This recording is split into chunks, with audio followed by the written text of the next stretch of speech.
Welcome to the Jill on Money Show. It's Thursday, December 4th, and we are here trying to help you make sense of whatever financial question is driving you crazy or maybe just kind of on your mind. It doesn't have to be extreme. It has to be anything that comes to mind as you listen to this program, especially if something that we say is sort of kind of applicable to you, but you're not sure. We'd love to hear from you. We'd love to hear you in your own words. Tell us what's going on. And then maybe Mark and I can try to guide you a little bit towards wherever it is you say you'd like to go. So if that's you, just go to the website, jillonmoney.com. Click the Contact Us button. Write us a note. If you want to join us on the air live, which we love, it's really so much fun for us, check the box. Mark will arrange everything. While you're on the website, don't forget, sign up for the free weekly newsletter. And in fact, check out all of the free resources that live on the website. We've got another podcast called Money Watch. We've got a radio show called Jill on Money. There are videos, there are resources, all there. JillOnMoney.com. That is the key to everything you will need, at least from us. Okay, right now, let's talk to John from Pennsylvania. Thank you just for your time and what you do and the service that you provide. I really appreciate your candidness and your intelligence. And I love when Mark sort of comes behind the curtain and gives his 2 cents too. It's nice to have another opinion there. Not that Jill's opinion is not right all the time, but no, it's definitely not. And he definitely corrects me many times, so it's good. It's always good. We're a good team. So tell me, what's up? I've been trying to do the right thing financially in life and everything. And what I've found is it's hard. It's hard to keep all the balls in the air. So, working, having a family, making sure your kids are safe and bring them up properly, spending time with your spouse, paying bills, mowing the lawn, making sure that the mailbox is straight, just silly things, but takes so much time. And then you add the financials and it's like, oh my gosh, okay, you got to bring in some income. You got to get the right job. You've got to save for retirement. How about 529s? What about taxes? What about, what about medical? What about this? It's just so complicated. And you get into HSAs. What should I do with HSAs? Should I be saving there?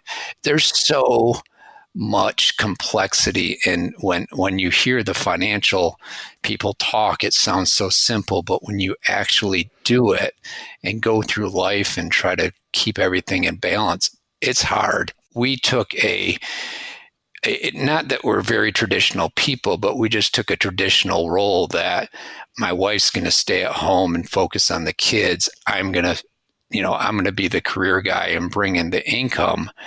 And there's some benefits there that she gets to focus. There's some downside too, that she loses some of her self in not working. And I have all the pressure to bring in the income and support everyone. And that adds to the stress too. Sometimes I think about the single parents out there. I know. It's like too much. Mark and I were just, we had talked to somebody. We're like, how do they do it? It's amazing. How do you do it? People will rise to the occasion and you don't really know what you can do until you're put in those situations. But God, my heart goes out to those people that just don't have that support. Okay. John, how old are you? 55. How old is your wife? 55. How old are your kids? They're in their 20s. One is launched in a career first year. I think he's launched. The other one is finishing up college, undergrad, will be done in April. Okay. Oh, that's good. How much do you earn, John? Me personally or household? Well, you just said your wife doesn't work. She works part-time now. Okay. How much does she earn part-time? $15,000. Okay. And what about you? $335. Here comes the hate mail. Okay. $335. How much are you putting into retirement? Are you maxing out? I've got some unique things, I think, that I can't max out certain things because of the way our company is structured. You're a highly compensated employee, as they say. How much money do you have in retirement right now? How about that? In retirement, $1.3 million. And that's in a pre-tax retirement plan? It's a combination of 600,000 401k, Mm-hmm. 600,000 traditional, which, with some rollover also. And then Mm-hmm. there's like 115,000 in Roth. Are you entitled to any pension? No, no, Okay. On this 335, you've got this great pile of money in retirement. Do you have non-retirement assets as well? I do. I've What do you got have? 3 million in a brokerage account. Do you do it yourself or do you have someone manage that for you? No, I've done a good job messing that side of it up too. So what do you mean? Say more about Ben messing that up. I've been investing for 25 plus years, and I Mm-hmm. sort of don't know what I'm doing. So I sort of chase one thing and then say, oh, that fund's no good. Let me open up another fund. Oh, Oh, what you're that guy? That's dividends are awesome. interesting. Let me open up a dividend fund. Well, and then Yeah. it's like this, last 10 years, it should all be index. And I'm like, okay, Mm, now I should be in index funds. Let's get into index funds. What about yeah. international? Oh, yeah, let's get some international in there. How about small cap? So let's just do a few more details here. You own your home, John? Correct. Own it outright. So we're about 650 and dropping daily. No, don't be ridiculous. Are you going to stick around? We're sticking around. We want to stick around the area, but Mm-hmm. we want to get out of the neighborhood where we raised our kids. So we want to go more remote, but that's, within a 10-mile radius. So of the 3 million brokerage, I've earmarked 200,000 in cash for the house, quote, downsize. What are you talking about? Like, you wait a second. You're going to sell a 650. You're going to move slightly outside, and you're going to end up spending 850. By the time you got moving costs, closing costs, realtor fees. I mean, come on. Can't you just use whatever you sell? Here's the first rule. Whatever you sell, the proceeds, like use that for whatever the next house is. And that's it. That's your top end. Unfortunately, in this world, in this area, it doesn't work because people are building these monster houses in these remote areas and there's no land. And to get something reasonable, even on the low end, it's going to cost, it's going to cost 750, 800. Let's talk a little bit more about what do you actually need to spend? Like when you got $335,000, you've saved a bunch of money.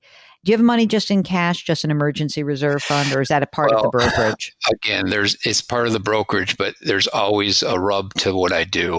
So Mm. in my industry, I never felt comfortable with my security of my job.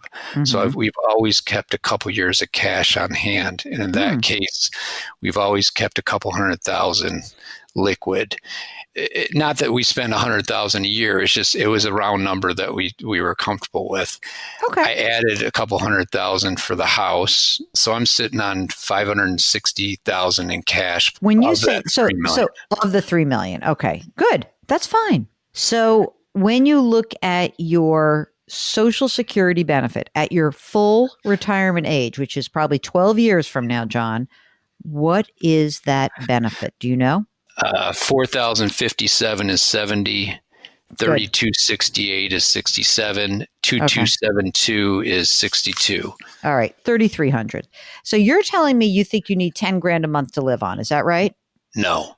What do you think you really our need? expenses are tracking. We put them in a spreadsheet. Mm. I twist my wife's arm every month to do this, and Mhm. she's been agreeing with me. 65,000 is the expenses without health care. And I'm anticipating if I go on ACA, maybe 20 to 25,000 in healthcare expenses to Right. be conservative. Yeah, I think that makes sense. So we're going to say 90 grand. Yeah, and then Okay. add some taxes. All right. So 90 grand net is probably what we're looking at. Would you work part-time? What if you could work part-time now? Could I get you to just like cover some of the moolah that you need? Can you do something part-time or not?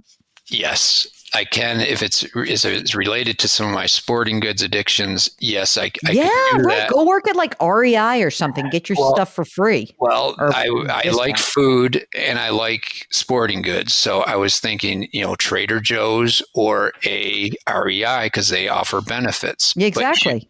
I envision me doing that. And I'm not a kind of guy that can leave anything undone. So, Yeah. I'm there and this needs to be done. So next thing I know, I'm working there 8 to 10 hours a day. And I'm going to look at my paycheck and I'm going to say, what the heck did I do? You need a shrink for that, which I'm happy to do, but I'd be like your kick your ass shrink. Listen, here's what I want you to think about. Take a deep breath with me, please. You're in very good shape. Okay? You really are. You saved a boatload of money. You almost can't screw this up from this point. You almost can't. You really got this. You have plenty of money. Even if I took out of your 3 million, if I said, all right, it's really not 3 million, it's actually 2.6. All right? Because we're going to do the house and you like some security. That's fine. Your money will be able to create this income. I want to tell you what I think you really do need. I think you need an advisor. I really do. I think you're driving yourself crazy. I mean, you have a lot of freaking money, John. You have a lot of money. And for all of your anxiety and self-doubt, you and your wife have done an amazing job. You have, okay? The kids are almost done. Like this, got one more in college, you're done. This is what I think you should give yourself permission to do. First of all, you're fried. You're clearly fried. You need to take a break. You need to talk to your boss, and we're not doing this second, but I'm just saying maybe next year, talk to your boss and say, I'm fried. I love you. You've been great to me. And maybe there's a question about whether you could do something consulting-ish for this company. Maybe not. Who knows? Before you have this conversation, you start looking around and you say, let me just get a fun job. Let me just do something. Just something for fun. That's it. And you kind of plan that out. You're going to have to free up money to help pay for your bills. That's fine. But all of this is to say, you are the perfect type of person to hire a financial planner. You really are. Because you've got a pile of money. There's really nothing bad that's going to happen except what you do to yourself. But your emotional life, in retrospect, you look at this, you say, oh, I did this, I did terrible. I look at it, I'm like, you guys are amazing savers. I'm sorry you're driving yourself crazy, but you need help. You need help to manage it because it's too much.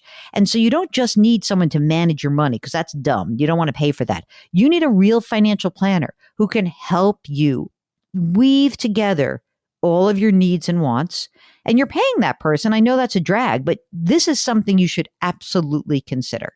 You need to get a human being to help you. You just need that. That's to me like the real takeaway from this whole conversation is you're in very good shape and you don't believe it. When you talk to an advisor, here's what they cannot solve for. They cannot solve for if you haven't saved enough money. You have saved enough money. You have. And you're willing to work. You're not saying, I'm never, ever going to work again. You don't have that mentality. You don't want to work like you are working right now. You want a next chapter. I get it. You want a next endeavor. I get it. And I hear how fried you are. But you have saved so much money that you have now bought yourself the ticket to being able to explore what that next chapter is. You really have. If you need a little bit of guidance, if you need some coaching, mentoring, if you need us to just sort of take the financial baggage off your shoulders, we'd love to help you out. Just go to JillOnMoney.com, click the Contact Us button, write us a note, and of course, check the box if you'd like to join us on the air. You can subscribe to us on the Odyssey app or wherever you find your favorite podcasts. Don't forget to lift someone up. Change your work, change your wealth, change your life. Thanks for listening. We'll talk to you tomorrow.